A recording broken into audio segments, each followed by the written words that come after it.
اما بعد فاعوذ باللہ من الشیطان الرجیم بسم اللہ الرحمن الرحیم رب اشرح لی صدری ویسر لی امری واحلل عقدۃ من لسانی یفقہوا قولی. نماز نبی کتاب لائیں آپ؟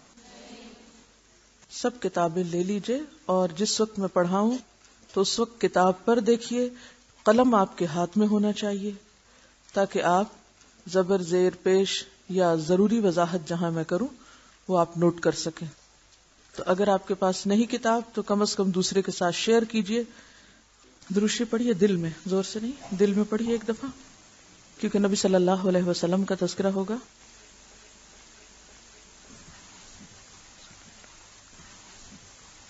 پیج 33 سے ہم شروع کریں گے. اس سے پچھلے جتنے مقدمے وغیرہ ہیں وہ سب آپ خود پڑھ کے آئیں گے کل، ٹھیک ہے؟ اور میں آپ سے صرف پوچھوں گی کیا آپ نے پڑھا؟ کیوں؟ اس لیے کہ کچھ حصہ میں پڑھا دیتی ہوں آپ کو اور کچھ خود بھی پڑھنے کی عادت ڈالیں، ٹھیک ہے؟ دیکھیے ایک بات یہ ہے کہ ہمیشہ سیکھنے کے لیے ہر وقت دوسروں پر ڈیپینڈ نہ کریں کہ وہ کوئی آپ کو سمجھائے. ایک بات آپ نے ایک دفعہ پڑھی، نہیں سمجھ آئی، پھر پڑھیں. کیوں نہیں سمجھ آئی؟ پھر پڑھیں. اور اگر دل میں پڑھنے سے سمجھ نہیں آ رہی، لاؤڈلی پڑھ کے دیکھیں، اپنے آپ کو خود ڈسکس کر کے سمجھائیں اس لفظ کا معنی یہ، پھر آپ دیکھیں آپ سمجھنے لگ جائیں گے. جو لوگ خود سے پڑھ کر سمجھنے کے قابل نہیں ہوتے وہ علم میں ترقی نہیں کر سکتے. کیوں؟ وہ ایک بہانہ کر لیتے ہیں، کوئی سمجھانے والا ہی نہیں، کوئی ہمیں بتانے والا ہی نہیں آیا تھا تو وہ ہم نے سمجھا ہی نہیں. اب اللہ نے آپ کو پڑھنے لکھنے کی صلاحیت دے دی ہے، اب اس کو استعمال کر کے اپنی صلاحیت میں خود اضافہ کریں، ٹھیک ہے؟ یعنی ایک وقت ہوتا ہے نا جیسے بچے کو آپ انگلی پکڑ کے چلاتے ہیں، سہارا دیتے ہیں، اور ایک وقت آتا ہے کہ پھر وہ خود چلنا سیکھتے ہیں. لیکن آپ کو معلوم ہے کہ وہ مرحلہ جب بچہ سہارے کے بعد خود اپنے پاؤں پہ چلتا ہے وہ کتنی دفعہ گرتا ہے کوئی بچہ جو گرے بغیر، چوٹ کھائے بغیر چلنا سیکھا ہو؟ نہیں. وہ تکلیف دہ مرحلہ ہے نا. کبھی میں بچوں کی ان ایکشنز پہ غور کرتی ہوں تو میں کہتی ہوں اللہ تعالیٰ آپ کی قدرت ہے نا کہ آپ اسی طرح چلنا سکھا رہے ہیں. گرو اور اٹھو اور چلو، گرو اور چلو، چوٹ کھا اور اٹھو، رو دھو اور پھر اٹھو. آپ چاہتے تو اس کے بغیر بھی ہو سکتا تھا، لیکن آپ بچپن سے ہی ایک ٹریننگ دے رہے ہیں کہ ساری زندگی اسی طرح ہر کام میں گر گر کے ہی اٹھنا ہے اور گر گر کے ہی پھر چلنا ہے اور چوٹ کھا کھا کے ہی آگے بڑھنا ہے. یہ طریقہ زندگی ہے، اس سے ہم فرار نہیں حاصل کر سکتے، اسے ایکسپٹ کرنا چاہیے. جیسے امام شافعی رحمۃ اللہ علیہ نے ایک مسئلے کی تحقیق میں 300 بار قرآن پاک پڑھا اور نہیں سمجھ آئی تو 301 بار جب پڑھا تو بات سمجھ میں آ گئی. آج ہم میں سے کتنے مسلمان ایسے ہیں علم والے، صاحب علم، تحقیق کرنے والے، کہ جو ایک ہی چیز کو اتنی دفعہ پڑھیں. ایک تو ایک اپنی زندگی سے نہیں نکال دیں کہ میں نہیں یہ کر سکتی، نکال دیں نہیں کو. آپ ہمیشہ کہا کہ انشاءاللہ اللہ کی مدد سے میں کر لوں گی. اگر آپ بھی امام شافعی کے طریقے پر عمل کریں اور 300 دفعہ ایک چیز پڑھیں تو آپ دیکھیں کہ کیسے سمجھ نہیں آتی. ٹھیک ہے؟ آپ خود اپنے پاؤں پہ کھڑے ہونا بھی سیکھیں، اور اس کے لیے اگر 2 صفحے بھی آپ پڑھتے چلے جائیں گے تو انشاءاللہ آپ کو سمجھ آئے گی. اگر اس پڑھائی میں کوئی بات آپ کو سمجھ نہ آئے تو جانے سے پہلے کوسچن یہاں کوسچن باسکٹ میں ڈال کے چلے جائیں، ٹھیک ہے؟ تو سمجھے کہ آج کا لیسن یہی تھا کہ خود پڑھنے کا طریقہ، خود سیکھنے کا طریقہ، کیونکہ ہر وقت استاد نہیں ملتے. اور ہمارے ہاں تو ویسے بھی کیا ہے، قحط الرجال. قحط الرجال ہے تو قحط النساء کتنا ہوگا؟ جی، قحط الرجال کا جو لفظ ہے اس کا مطلب یہ ہے کہ علماء کا کال ہے، بہت کم ہو گئے ہیں علماء. یعنی ایک وقت ایسا تھا کہ جب علماء ہر طرف ہوتے تھے، ہر شخص کے لیے ایکسیسیبل ہوتے تھے. اب آپ خود سوچئے کہ اگر پرسنٹیج آپ نکالیں آبادی کی، کروڑوں کی، اور اس میں سے جو صحیح علم والے علماء ہیں تو ریشو کیا بنتا ہے؟ ایک شخص کتنوں کے لیے؟ وہ بعض اوقات اسٹیٹسٹکس لاتے ہیں نا کہ ہمارے ملک میں اتنے 1000 ڈینٹسٹ ہیں اور اتنی آبادی ہے، اس کا مطلب ہے کہ 5000 لوگوں کے لیے ایک ڈینٹسٹ ہے مثلا. تو اسی طرح آپ سوچئے کہ کتنے ہزار لوگوں کے لیے کتنے علماء ہیں، حالانکہ یہ علم ہر ایک کی ضرورت ہے، فرائض میں سے ہے. تو اس بات کو ظاہر کرنے کے لیے کہا جاتا ہے کہ قحط الرجال ہے. قحط الرجال تو ہے ہی ہے، پھر نہ جاننے کا ریشو عورتوں میں اور زیادہ ہے. تو اس لیے خود سیکھنا شروع کریں اور اس پر جو آپ کے ذہن میں اشکال آئے اس کو اچھے سوال کی شکل میں لکھ کر پوچھنا شروع کریں تاکہ آپ آگے بڑھ سکیں. ورنہ بہت سارے لوگ یہی سوال کرتے رہتے ہیں، اچھا اگر ہم دین میں زیادہ آگے جانا چاہیں تو پھر کہاں جائیں؟ اور کتنا پڑھیں، کیا پڑھیں. آپ جتنا بھی پڑھیں، جہاں سے بھی پڑھیں، لیکن جب تک آپ خود پڑھنے کی عادت نہیں ڈالیں گے آپ آگے نہیں بڑھ سکیں گے. آپ کو خود بھی پڑھنا پڑے گا، اور طریقہ یہی ہوتا ہے، خود پڑھیں، جہاں مشکل آئے پوچھ لیں. ٹھیک ہے، کیونکہ سارے کا سارا ایسا نہیں ہوتا کہ جو اب آپ کو دوسرے سے ہی پڑھنے کی ضرورت ہے. بہرحال پیج 33 سے ہم شروع کریں گے. بسم اللہ الرحمن الرحیم. نماز، فرضیت، فضیلت اور اہمیت. نماز کب سے پڑھنی چاہیے؟ نماز کب فرض ہوتی ہے؟ اس کا اندازہ رسول اللہ صلی اللہ علیہ وسلم کی اس حدیث سے ہوتا ہے: مروا اولادکم بالصلاۃ وهم ابناء 7 سنین واضربوهم علیہا وهم ابناء 10 سنین وفرقوا بینہم فی المضاجع. اپنے بچوں کو نماز پڑھنے کا حکم دو جب وہ 7 سال کے ہو جائیں، اور جب وہ 10 برس کے ہوں تو انہیں نماز چھوڑنے پر مارو اور ان کے بستر الگ کر دو. یعنی پھر بچے ایک بستر میں نہ سوئیں بلکہ الگ الگ سوئیں، کیونکہ اس وقت بلوغت کے آثار شروع ہو جاتے ہیں.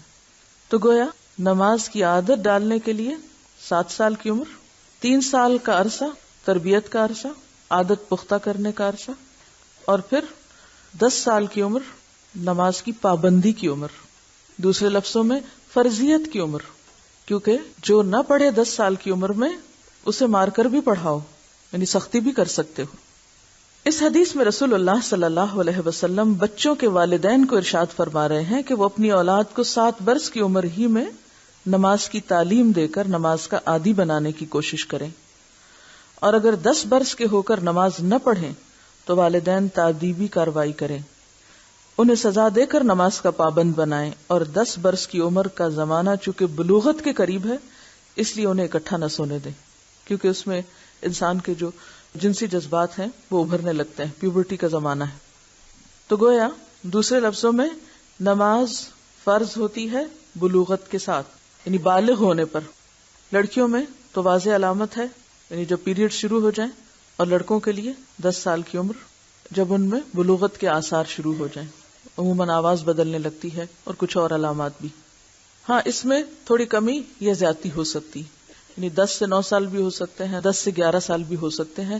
مختلف علاقوں کے موسم اور مزاج کے اعتبار سے فرق ہو سکتا ہے. ترک نماز کفر کا اعلان ہے. حضرت جابر رضی اللہ تعالی عنہ روایت کرتے ہیں کہ رسول اللہ صلی اللہ علیہ وسلم نے فرمایا: ایمان اور کفر کے درمیان فرق نماز کا چھوڑ دینا ہے. اس کا مطلب یہ ہے کہ اسلام اور کفر کے درمیان نماز دیوار کی طرح حائل ہے. دوسرے لفظوں میں نماز کا ترک مسلمان کو کفر تک پہنچانے والا عمل ہے. حضرت بریدہ روایت کرتے ہیں کہ رسول اللہ صلی اللہ علیہ وسلم نے فرمایا: ہمارے اور منافقوں کے درمیان عہد نماز ہے، جس نے نماز چھوڑ دی بس اس نے کفر کیا. گویا اسلام اور نفاق دونوں کے بیچ میں جو فرق کرنے والی چیز ہے وہ نماز ہے. اب یہ ساری باتیں یہاں لکھی ہوئی ہیں، مجھے پڑھ کے سنانے کی ضرورت کیوں ہے آپ کو؟ یہ تو کتاب آپ گھر میں بھی پڑھ سکتے ہیں. آپ کہیں گے اتنی دور آ کے بیٹھے اور پھر یہی ریڈنگ ہی کر رہے ہیں. اس میں ایک تو بات یہ کہ یقین کی کیفیت بڑھتی ہے، دوسری بات یہ کہ یہ جو مختلف ناموں کی پروننسیشن وغیرہ ہیں ان پہ خاص طور پر آپ توجہ کریں، ان کے اعراب لگا دیں، تاکہ جب آپ یہی بات کسی اور کو بتائیں یا پڑھائیں تو آپ کا پروننسیشن یا نطق بھی درست ہونا چاہیے. تو کسی بھی کتاب کے استاد سے پڑھنے سے علم یقینی حاصل ہوتا ہے. اس حدیث کا مطلب یہ ہے کہ منافقوں کو جو امن ہے وہ قتل نہیں کیے جاتے اور ان کے ساتھ مسلمانوں جیسا ہی سلوک روا رکھا جاتا ہے، تو اس کی وجہ یہ ہے کہ وہ نماز پڑھتے ہیں، اور ان کا نماز پڑھنا گویا مسلمانوں کے درمیان ایک عہد ہے جس کے سبب منافقوں کی جان اور ان کا مال مسلمانوں کی تلوار اور یلغار سے محفوظ ہے. اور جس نے نماز ترک کی یعنی چھوڑی تو اس نے اپنے کفر کا اظہار کر دیا. حضرت عبداللہ بن شقیق رحمت اللہ علیہ روایت کرتے ہیں صحابہ کرام اعمال میں سے کسی چیز کے ترک کو یعنی چھوڑنے کو کفر نہیں سمجھتے تھے سوائے نماز کے. حضرت ابو درداء رضی اللہ تعالیٰ عنہ سے روایت ہے کہ رسول اللہ صلی اللہ علیہ وسلم فرماتے ہیں: جو شخص نماز چھوڑ دے تو یقیناً اس کی بابت یعنی اس کے بارے میں اللہ کا معاف کرنے کا ذمہ ختم ہو گیا. یعنی اللہ تعالیٰ چاہے تو معاف کر دے اور چاہے تو سزا دے۔ حضرت ابن عمر رضی اللہ تعالی عنہ روایت کرتے ہیں کہ رسول اللہ صلی اللہ علیہ وسلم نے فرمایا، جس شخص کی نماز عصر فوت ہو جائے تو گویا اس کا اہل اور مال لوٹ لیا گیا، تو باقی کیا رہا؟ گھر والے بھی لٹ گئے اور مال بھی۔ سونامی ڈیزاسٹر کو یاد کریں، جس میں لوگوں کے ساتھ یہی ہوا کہ دونوں چیزیں ہی چلی گئیں، گھروں کا بھی صفایا ہو گیا اور انسان بھی بہہ گئے، کوئی ایک بچا کوئی دو بچے۔ پوری دنیا میں کوہرام برپا ہے اس ڈیزاسٹر کے بعد، ہر شخص اپنی جگہ پر خوف زدہ ہے، لیکن ہم نماز نہ پڑھ کر اور ایک نماز چھوڑ کر اللہ کے عذاب کو دعوت دیتے ہیں۔ پھر ہم سوچتے ہیں ہم پر بلا کیوں آئی، ہم پر ہی مصیبت کیوں آئی، ہم ہی آزمانے کو کیوں رہ گئے۔ ہم نہیں سوچتے کہ ہمارا قصور کیا ہے، ہمارے پارٹ پہ کمی کیا ہے، ہماری کوتاہی کیا ہے۔ ہم نماز پر نماز چھوڑتے چلے جاتے ہیں، اللہ کے غضب کو بھڑکاتے چلے جاتے ہیں اور اس کے بعد بے فکر ہو جاتے ہیں۔ تو نماز کا معاملہ آسان معاملہ نہیں۔ حضرت بریدہ رضی اللہ تعالیٰ عنہ کہتے ہیں کہ رسول اللہ صلی اللہ علیہ وسلم نے فرمایا، جس شخص نے نماز عصر چھوڑ دی پس اس کے اعمال باطل ہو گئے۔ غور کیجئے، جس نے جان بوجھ کے نماز عصر چھوڑ دی اس کے باقی اعمال بھی ضائع ہو گئے۔ گویا نماز کا نہ پڑھنا ایک جرم نہیں، یا اس کا نقصان ایک طرح سے نہیں بلکہ ملٹی فولڈ ہے۔ ایک نماز کا ضائع کرنا باقی اعمال کو بھی ضائع کرنے کے برابر ہے۔ اس کے برعکس نماز کا پڑھنا، اس کا فائدہ کیا ہے؟ حضرت ابو ہریرہ رضی اللہ تعالی عنہ روایت کرتے ہیں کہ رسول اللہ صلی اللہ علیہ وسلم نے فرمایا، الصلوات الخمس والجمعۃ الی الجمعۃ کفارۃ لما بینہن ما لم تغش الکبائر۔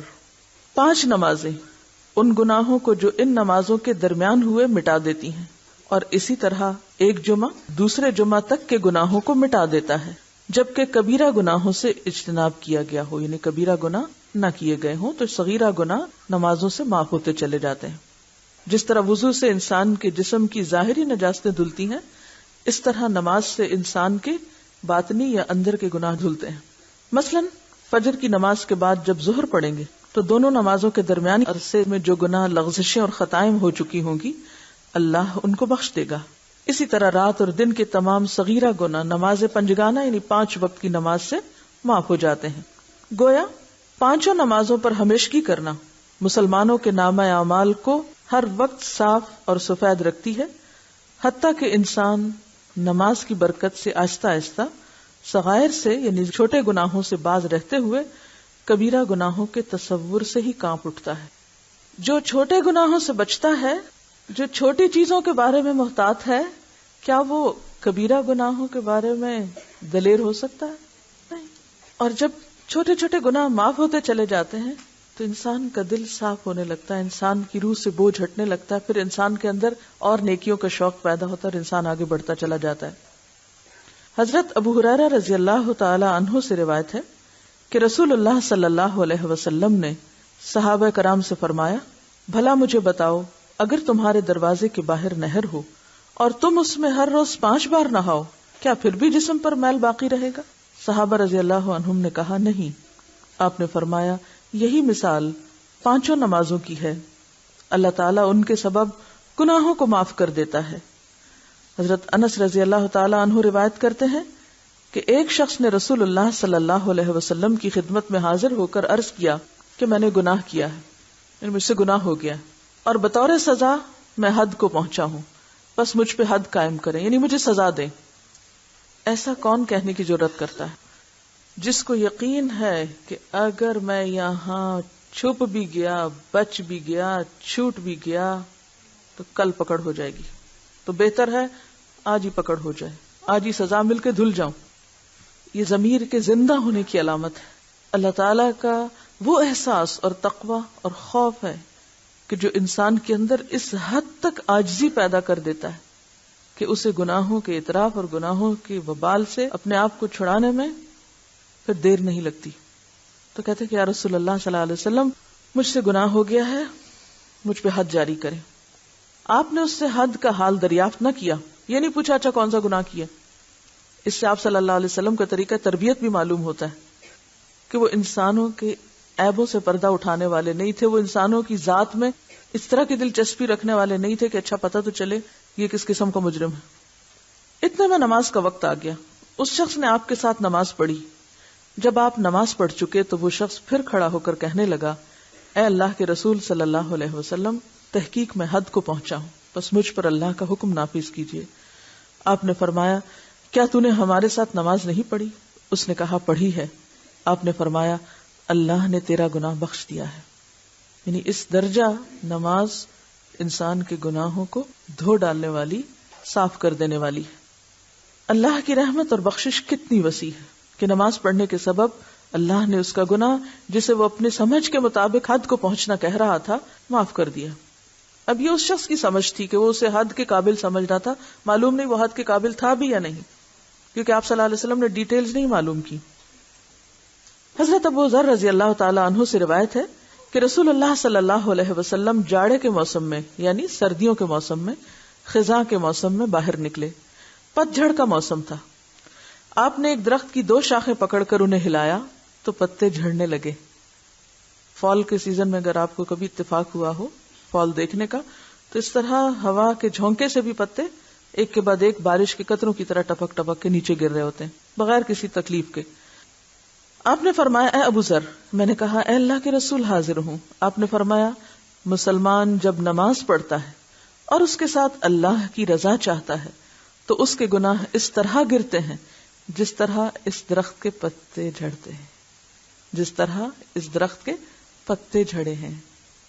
یعنی امیجن کیجئے کہ نماز کے بعد انسان گناہوں کو اپنے اوپر سے اس طرح اتار رہا ہوتا ہے بسہولت، جیسے وہ پتے ایک کے بعد ایک گرتے چلے جاتے ہیں۔ یہ اتنی خوبصورت مثال ہے۔ وہ پتے کس قسم کے پتے ہوتے ہیں؟ جو پیلے پڑ چکے ہوتے ہیں، جو سوکھ چکے ہوتے ہیں۔ اب ان کا زیادہ دیر درخت کے ساتھ رہنا کچھ فائدہ مند نہیں ہوتا، اب انہیں گر ہی جانا چاہیے، کیونکہ اب وہ درخت کی خوبصورتی میں نہیں اضافہ کرتے بلکہ درخت کو بدصورت بنا دیتے ہیں۔ اگرچہ ایک وقت آتا ہے کہ وہ پتے بھی بظاہر بڑے خوبصورت نظر آتے ہیں، لیکن زیادہ وقت گزر جائے تو وہی لال کالے سے ہو جاتے ہیں اور پھر انہیں گر ہی جانا چاہیے۔ تو گناہ بھی بظاہر کتنے اٹریکٹیو ہوں، کتنے خوبصورت ہوں، لیکن بہرحال وہ انسان کو بدصورت بناتے ہیں، ایمان کی طرف تازگی اور رونق کو ختم کرتے ہیں، لہٰذا وہ گرنے ہی چاہیے، اور ان کے گرنے کے لیے اللہ تعالیٰ نے بہترین ذریعہ نماز مقرر کر دیا۔ حضرت عبادہ بن صامت کی روایت ہے کہ رسول اللہ صلی اللہ علیہ وسلم نے فرمایا، اللہ تعالیٰ نے 5 نمازیں فرض کی ہیں، پس جس نے اچھا وضو کیا، ان کو خشوع کے ساتھ پڑھا اور ان کا رکوع پورا کیا تو اس نمازی کے لیے اللہ کا عہد ہے کہ وہ اس کو بخش دے گا۔ اب کون سی نماز بخشش کا ذریعہ بنتی ہے؟ کیونکہ پیچھے ہم نے پڑھا کہ ایک شخص نے بہت بڑا قصور کیا، آپ صلی اللہ علیہ وسلم کے ساتھ نماز پڑھی تو آپ نے فرمایا کہ تمہارا قصور معاف ہو گیا۔ جو نماز آپ کے ساتھ پڑھی گئی ہوگی اس نماز کے خشوع کا عالم کیا ہوگا؟ لہذا یہاں سے یہ بات پتہ چلتی ہے کہ صرف نماز کا پڑھنا ہی کافی نہیں، بلکہ نماز میں پوری طرح عاجزی کا احساس، بندگی کا احساس، خشوع و خضوع، یہ سبب بنتا ہے کامیابی کا۔ قد افلح المؤمنون الذین هم فی صلاتهم خاشعون۔ اللہ تعالیٰ نے 5 وقت کی نمازیں فرض کی ہیں، بس جس نے اچھا وضو کیا، تو گویا اچھا وضو پہلا سٹیپ ہے اچھی نماز کا، ان کو خشوع کے ساتھ پڑھا اور ان کا رکوع پورا کیا۔ یعنی خشوع کے بعد پھر مزید خشوع ہی کا سمبل رکوع ہے۔ خشوع دبنے اور جھکنے کو کہتے ہیں نا۔ عموماً ہمارا رکوع کس طرح ہوتا ہے؟ ہم پوری طرح جھکتے بھی نہیں، یوں اتنا سے ایسے ٹیڑھا سے جھکتے ہیں، پورا جھکتے بھی نہیں۔ تو رکوع پورا کیا، اس جملے کو انڈر لائن کیجئے، ان کا رکوع پورا کیا، یعنی پوری طرح جھکے اور تسبیح پوری کی، تو اس نمازی کے لیے اللہ کا عہد ہے کہ وہ اس کو بخش دے گا۔ حضرت عمارہ بن رویبہ رضی اللہ عنہ روایت کرتے ہیں کہ رسول اللہ صلی اللہ علیہ وسلم نے فرمایا، جو شخص آفتاب کے یعنی سورج کے طلوع اور غروب سے پہلے یعنی فجر اور عصر کی نماز پڑھے گا، وہ شخص ہرگز آگ میں داخل نہیں ہوگا۔ حضرت عثمان رضی اللہ تعالیٰ عنہ روایت کرتے ہیں کہ رسول اللہ صلی اللہ علیہ وسلم نے فرمایا، جو شخص نماز عشاء با جماعت ادا کرے اسے اتنا ثواب ہے گویا اس نے آدھی رات تک قیام کیا، اور پھر صبح کی نماز با جماعت پڑھے تو اتنا ثواب پایا گویا تمام رات نماز پڑھی۔ یہ ہے اللہ کی رحمت. حضرت جندب قصری روایت کرتے ہیں کہ رسول اللہ صلی اللہ علیہ وسلم نے فرمایا جس شخص نے صبح کی نماز پڑھی پس وہ اللہ کے ذمے میں ہے، اللہ کی امان میں ہے، اور جس نے وہ نماز نہ پڑھی وہ اللہ کی امان اور حفاظت سے نکل گیا. وہ مصیبتوں کو دعوت دے رہا ہے، دنیا میں بھی اور آخرت میں بھی. کچھ معلوم نہیں اس کے بعد دنیا سے جانے کا وقت آ جائے تو کس حال میں جائے گا. ایسے دن جائے گا جس کی ابتدا اس نے اللہ کی نافرمانی سے کی. بہت سے لوگ فجر کی نماز میں کوتاہی کر جاتے ہیں.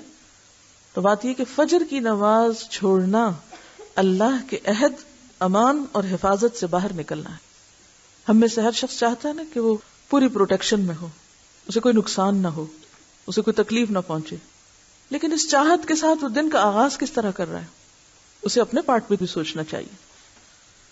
حضرت ابو ہریرہ رضی اللہ عنہ روایت کرتے ہیں کہ رسول اللہ صلی اللہ علیہ وسلم نے فرمایا تمہارے پاس فرشتے رات اور دن کو آتے ہیں. آنے اور جانے والے فرشتے نماز فجر اور نماز عصر میں جمع ہوتے ہیں. یہ کن فرشتوں کی بات ہو رہی؟ کرامن کاتبین کی. جو فرشتے رات کو رہے وہ آسمان کو چڑھتے ہیں تو ان کا رب ان سے پوچھتا ہے، یعنی اعمال لے کے آسمان پہ جاتے ہیں تو اللہ تعالیٰ ان سے پوچھتے ہیں، حالانکہ اللہ تعالیٰ کو اپنے بندوں کا حال خوب معلوم ہے، تم نے میرے بندوں کو کس حال میں چھوڑا؟ وہ کہتے ہیں ہم نے ان کو اس حال میں چھوڑا کہ وہ نماز پڑھتے تھے، اور ہم ان کے پاس اس حال میں گئے کہ وہ نماز پڑھتے تھے. حضرت ابو ہریرہ رضی اللہ عنہ سے روایت ہے رسول اللہ صلی اللہ علیہ وسلم نے فرمایا منافقوں پر فجر اور عشاء سے زیادہ بھاری کوئی نماز نہیں. فجر اور عشاء کی نماز کو اپنے لیے ایک بوجھ اور مصیبت سمجھنا کیا ہے؟ دراصل منافقت کی علامت. اگر انہیں ان نمازوں کا ثواب معلوم ہو جائے تو وہ ان میں ضرور پہنچیں، اگرچہ انہیں سرین پر چلنا پڑے، یعنی گھسٹ گھسٹ کے پیٹھ کے بل. سرین پر چلنے کا مطلب یہ ہے کہ اگر پاؤں سے چلنے کی طاقت نہ ہو، یعنی کوئی پاؤں سے چل نہ سکے، اس کے پاؤں نہیں ہے یا کھڑا نہیں ہو سکتا، تو ان نمازوں کے ثواب اور اجر کی کشش انہیں چوتڑوں کے بل یعنی گھسٹ گھسٹ کے مسجد پہنچنے پر مجبور کر دے، یعنی ہر حال میں پہنچے. نبی کریم صلی اللہ علیہ وسلم کو نماز عصر اس قدر پیاری تھی کہ جب جنگ خندق کے دن کفار کے حملے اور تیر اندازی کے سبب یہ نماز فوت ہو گئی تو آپ کو شدید رنج پہنچا. اس پر نبی صلی اللہ علیہ وسلم کی زبان مبارک سے یہ الفاظ نکلے، ہمیں کافروں نے درمیانی نماز یعنی صلاۃ الوسطی نماز عصر سے باز رکھا، اللہ ان کے گھروں اور قبروں کو آگ سے بھر دے. یعنی اتنا شدید افسوس تھا. آپ رحمت للعالمین تھے، کسی کے لیے بد دعا نہیں کرتے تھے، لیکن ان لوگوں کے لیے جنہوں نے آپ کو اس قدر مشغول کیا کہ آپ کی عصر کی نماز چلی گئی، ان کے لیے آپ نے پھر بد دعا بھی کی. نمازی اور شہید. حضرت ابو ہریرہ رضی اللہ عنہ روایت کرتے ہیں کہ ایک قبیلے کے 2 شخص ایک ساتھ مسلمان ہوئے. یہ بڑی انٹرسٹنگ حدیث ہے. ایک قبیلے کے 2 شخص ایک ہی دن مسلمان ہوئے. ان میں سے ایک جہاد فی سبیل اللہ میں شہید ہو گئے اور دوسرے 1 سال کے بعد فوت ہوئے. حضرت طلحہ نے خواب میں دیکھا کہ وہ صاحب جن کا 1 سال بعد انتقال ہوا اس شہید سے پہلے جنت میں داخل ہو گئے. کیا سمجھ میں آیا؟ اکٹھے ایک دن مسلمان ہوئے، ایک شخص شہید ہو گئے، دوسرے 1 سال بعد فوت ہوئے، شہید نہیں ہوئے، اور وہ شہید سے پہلے جنت میں داخل ہوئے. مجھے بڑا تعجب ہوا کہ شہید کا رتبہ تو بہت بلند ہے، اس لیے جنت میں اسے پہلے داخل ہونا چاہیے تھا.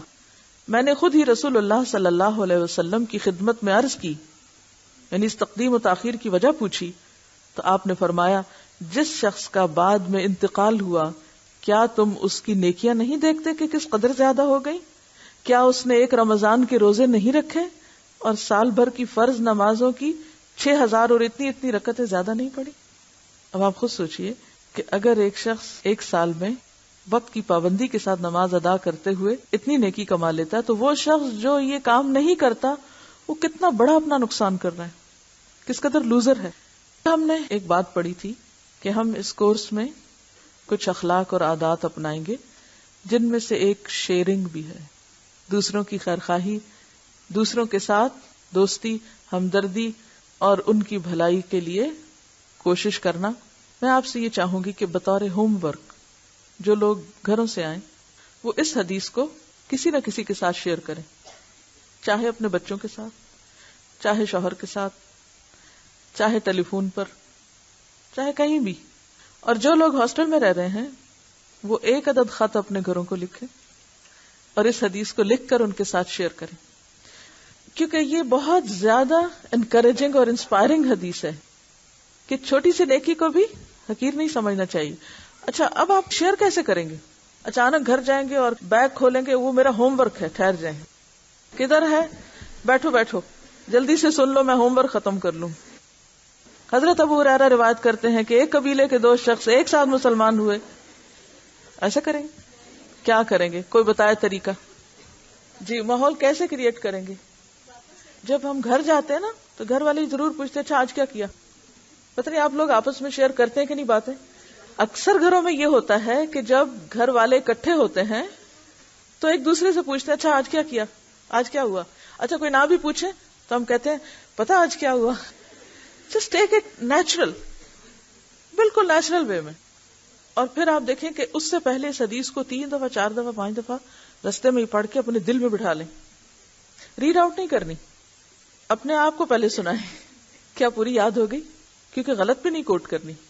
اچھا، جو لکھنے والے وہ تو خیر دیکھ کے لکھ لیں کیونکہ لکھے ہوئے میں کوئی لفظ آگے پیچھے نہیں ہونا چاہیے. بولنے میں مفہوم بھی آپ ادا کر سکتے ہیں. اور اگر آپ سمجھیں کہ ماحول ایسا بن گیا ہے کہ آپ دیکھ کے پڑھ کے آہستہ آہستہ سنا سکتے ہیں تو پڑھ کے سنا دیں. لیکن انشاءاللہ اس کا فائدہ ہوگا، کیونکہ میں نے جب پہلی دفعہ یہ حدیث پڑھی تھی تو اس وقت میں نے ای میل پہ کسی کو لکھ کے بھجوائی تھی اور ان کی طرف سے بہت ہی اچھا رسپانس آیا تھا کہ میں نے تو یہ حدیث کبھی سنی ہی نہیں اور واقعی ایسا ہے. کیونکہ ہم سب اپنی آخری منزل کیا سمجھتے ہیں؟ شہادت. وہ شہید ہو گئے سب ٹھیک ہو جائے گا. لیکن یہ نہیں سوچتے کہ شہید ہونے کے باوجود بھی جنت میں پہلے اور بعد ہو سکتا ہے. اور یہ فرق ظاہر ہے کہ کوشش اور عمل سے ہوگا قیامت کے دن. تو دنیا میں ہم کیا چاہتے ہیں؟ ہم سب سے اگلی سیٹ پہ بیٹھے، ہم سب سے پہلے باہر نکلیں، کھانا سب سے پہلے ہمیں ملے، سب سے پہلے میرا کام ہو، میری بات پہلے سنی جائے.